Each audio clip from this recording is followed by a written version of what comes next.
Hey there! Ever get stuck wondering how to say something belongs to someone in English? You know, it's something we do all the time. Well, today we're going to break it all down and make it super simple. I mean, really think about it. Every single day we're asking this kind of stuff. Whose keys are these on the counter? Is this my coffee or is that yours? This whole idea of ownership, it's just everywhere. So how do we answer that question without getting all tangled up? Well, the answer is this awesome little group of words called possessive adjectives. I know. That sounds super grammatical and maybe a little boring, but trust me, it's not. Think of them as the perfect little tool in your grammar toolbox designed for this one specific job. All right, so let's meet the team. These are the go-to words you're going to use for everything, whether you're talking about your coffee, their car, or our brilliant ideas. Okay, check this out. This table is basically your cheat sheet, your map. On the left, you've got your subject, I, you, he.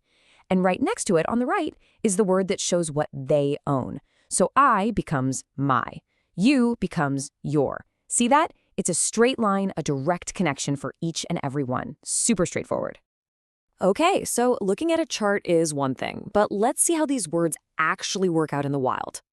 Time to see them in action, in real sentences. Here we go. This is my coffee. Simple, right? I am the one talking, so the coffee, it's my coffee. That one little word, my, instantly links the coffee back to me. And it's the exact same logic here. If I'm talking to you and I'm asking about an idea, what do I say? I say, is that your idea? It points the ownership right at the person I'm talking to. Easy peasy. You're probably seeing the pattern now, right? We're talking about he. So the report, whose is it? It's his report. That direct link is always there. He connects to his. And of course, it works just the same for she.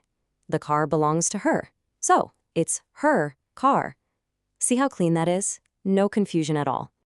Now, what about groups? Yep, works perfectly there too. The subject is we, as in our team. So the game that we all played in, it was our game.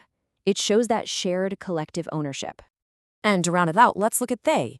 If we're talking about a group of other people, the project they worked on is, you guessed it, their project. It really is that simple. Okay, let's pause. We need to talk about the only part of this whole topic that trips people up. I mean, pretty much everyone gets confused by this at some point. But don't you worry, because once you learn this one simple rule, you are never going to make this mistake again.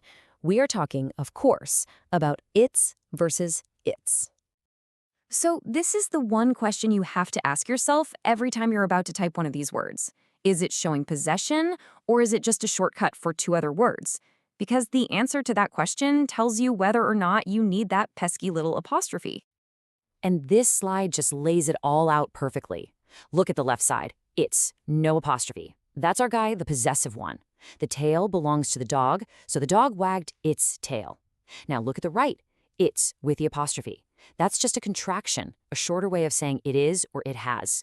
So it's a beautiful day is just the quick way to say it is a beautiful day. And here it is. This is the golden rule, your secret weapon. Seriously, commit this to memory. If you are ever not sure which one to use, just try to say it is in its place. Does the sentence still work? Let's try it. It is a beautiful day. Yep, sounds perfect. So you use its with the apostrophe. Now let's try the other one. The dog wagged its tail. Nope, that sounds totally wrong, right? So you know, without a doubt, it has to be its, no apostrophe. Game changer. All right, we've gone through the whole team of possessive adjectives, and we totally conquered that tricky it's versus its problem. So let's just do a quick wrap-up to make sure these key points really stick. So here's the bottom line, what you really need to take away from all this. First, the job of these words is super simple. They just show who owns what. Second, you'll always find them right before the noun.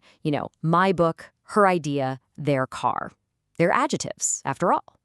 And finally, the big one to remember. It's shows possession. It's with the apostrophe is just a shortcut for it is. And if you're ever in doubt, just use that substitution test we talked about.